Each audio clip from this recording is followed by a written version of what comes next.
So if you know what this is, then you know what kind of day I'm having with my Jeep. This is a defective heater core out of my 2006 Jeep Wrangler, and this is probably one of the worst jobs that you could be doing on your Jeep. So yeah, I'm just going to make a quick video here with some of the pointers and notes that I just kind of wanted to record for myself. I'm not going to record the entire procedure for this because there's plenty of tutorials out there, but I will mention just kind of like the main things you'll need to know, which I think are also going to be specific for 2006 or maybe 2003 to 2006, because what I encountered with my Jeep seems to be a bit different from the other Jeep TJ tutorials. So yeah. So to get started, a question you might ask is, do I need to remove the entire dash? Well, not necessarily. So if your interior is in pristine condition, then it might be in your best interest to actually properly remove everything. But this is kind of like a bush rig for me, so I didn't really care. And I decided to take the easy way and just shove everything out of the way. And there are some tricks and stuff, like utilizing bungee cables there to kind of hold things out of the way. But you don't necessarily need to remove too much. Now, this also, like I mentioned, may differ between different years of the Jeep TJ, because I think the earlier years you might actually have to remove more stuff in here. But yeah, basically the first thing that I had to do was there's a couple bolts that hold the steering column up. So I just removed those bolts, allowing the steering column to drop down, which would then give me enough room for the dash to kind of move in this direction. For the actual dash, there's 3 bolts that are on this side as well as the other side, and then there's also a trim piece that goes along the top here, and then that covers up where these other bolts are. So you just undo the nuts. There's 4 of them along that side, and then other than that, we'll talk about the stuff you have to kind of do behind where the glove box would be. So on the glove box side of things, there's this piece of metal here is going to go right over here, I believe. So it's just 2 nuts on there that undoes it. And I've got like this aftermarket glove box, and I found that I didn't actually have to remove the entire thing. I could just get this to slide out of my way, because you actually do have to come in through the glove box to also undo a bunch of cables. And it's a bit of a wiring mess here, but yeah, I found that I could remove the dash far enough that I didn't have to undo like my center console or anything like that. I didn't have to touch any of the wires that are over here. They're, I mean, it's kind of a mess, and there's some custom wiring that was kind of done to my Jeep, so I want to be careful of that. But yeah, I didn't have to touch anything on that side. The only thing I really did was I undid the actual hose here, because the airbox sat right in here. So yeah, in terms of wiring, there was just a plug there. This is custom, don't worry about that. I think this is, yeah. This was the side door sensor. I removed it for ease. There was another wiring block here that I had to undo. And then I think there was a relay that was attached to the airbox. I can't remember. I don't think that was actually required. I think it was just tangled up in all of my other custom wires here. Oh yeah, this goes along the top here. So when you remove that top trim piece, you undo this wire here. But other than that, I think that was actually it for the inside here.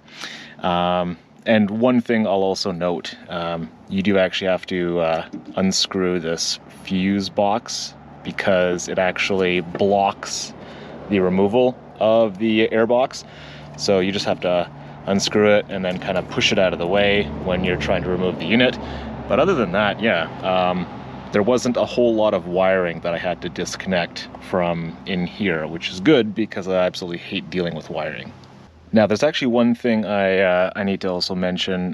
There's a screw that goes right in here, which is, I think, the only screw where it's connected to the air box in here. So it actually comes up from underneath.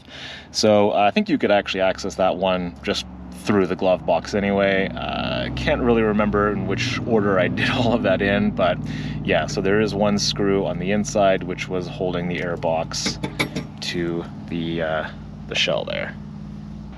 Okay, so in the engine bay, this is where things get a bit tricky because there's some things that you do need to know.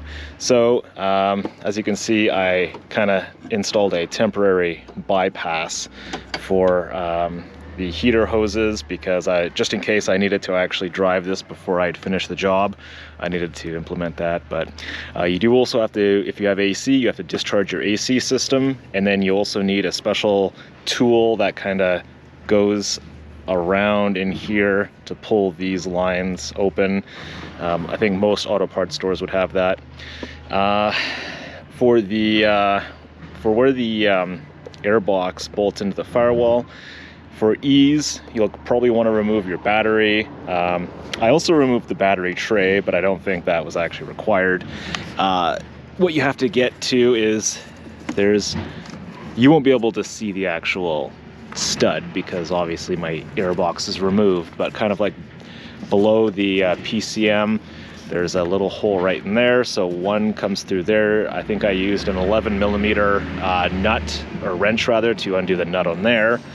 Then there's two more that go right in here, which hold this in place, so that comes down after you remove those.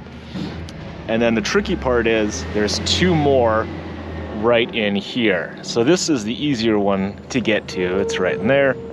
The other one is behind this, and it's very difficult to see.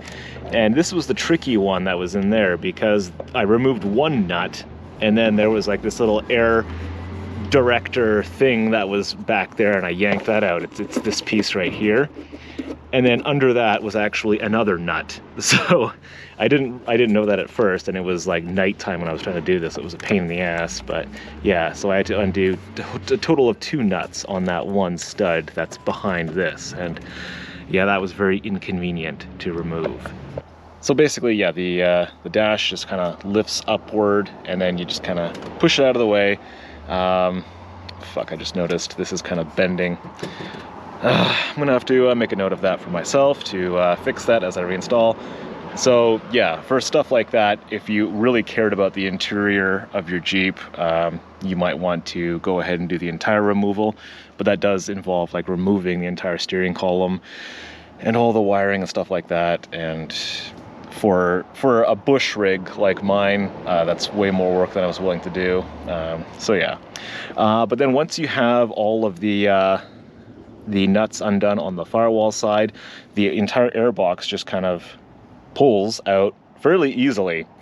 If it's not coming out easily, you've probably got it hung up on something. Like I was fighting with it at first before I realized there was two nuts on that one stud that you could barely see in the engine bay. So yeah, once you have them all off properly, the whole thing does just slide out fairly easily. So if it's not, then you've probably got something that you forgot to undo. When it comes to actually disassembling the air box, it's fairly straightforward. There's basically a whole lid that goes on here. There's a top piece that goes right over the little fan thing. You have to remove that because it reveals a couple hidden screws that are underneath it. So you undo that. There's a number of screws all over the place, and you do have to actually flip the whole thing upside down to get at one of the screws. I think it's this one over here. So yeah, you have to go in from underneath. And once that's all done, it should pry off fairly easily. I think there was a couple metal clips that were on the side here, but yeah, it should pull off fairly easily. There's going to be a lot of lines that you have to disconnect and get out of the way, but once that's done, the heater core was just sitting in here, and then my AC, I think it's the evaporator is what it's called, is the thing that was sitting in here. So I pulled both of them out because I don't have to clean all of this on account of I had coolant leaking inside here, and it's also pretty dirty. So yeah. All right, so I'm just getting everything reassembled now and getting the dash back on here just as one person. It's a real pain in the ass. You might want to get some help while doing it. But basically what I did was I was sitting right around the kind of trying to center myself in the Jeep and then lifting the entire dash upward, because basically it has to hook onto the studs that stick out here. So yeah, basically I just had to lift the entire thing up. And then what I did is I kind of, well, after I reattached, there's like a heater air hose that you have to reconnect. And then there's the couple wires that were in there, had to reconnect while the dash was close enough.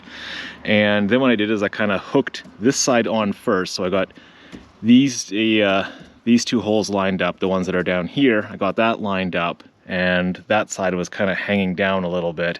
And then I went over there and prop that side up. And I mean, that's not really a great way to do it because there's a lot of flexing that happens, but I mean, you know, this the interior of my Jeep is kind of gonna get beat up as I put a lot of miles on it, so it wasn't really a big deal for me. But if you've got like a pristine interior, you might not want to do that. And yeah, like it's getting a little scuffed up in here from how I was doing things, but I mean, I didn't really care. I just want this thing to be pretty much done. So yeah, so after you get that done, you put in the 4 nuts along the top there, reconnect your cables, start doing the screws in here, and then there's underneath here, there was the 2 nuts that went in up in there. Reconnect all of your cables and stuff. Like there's like, I think these are like vacuum hoses to do with the climate control. And oh, there's another cable here I forgot to do, but it's like the plug is right there, so that's not a big deal.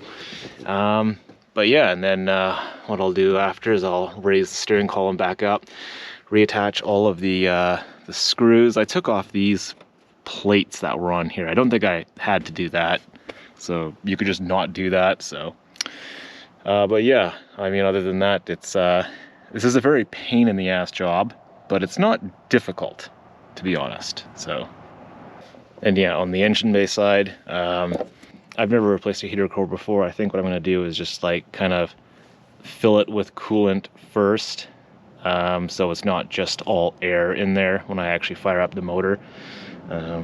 Yeah, and then I eventually will need to get all the air out of the system.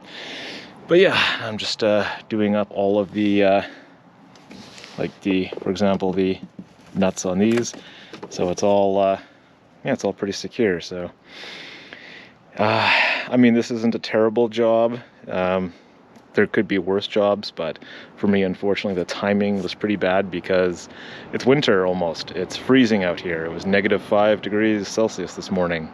So yeah, I really wouldn't have minded if this thing broke in the summer. That would have been nice. Anyway, thanks for watching.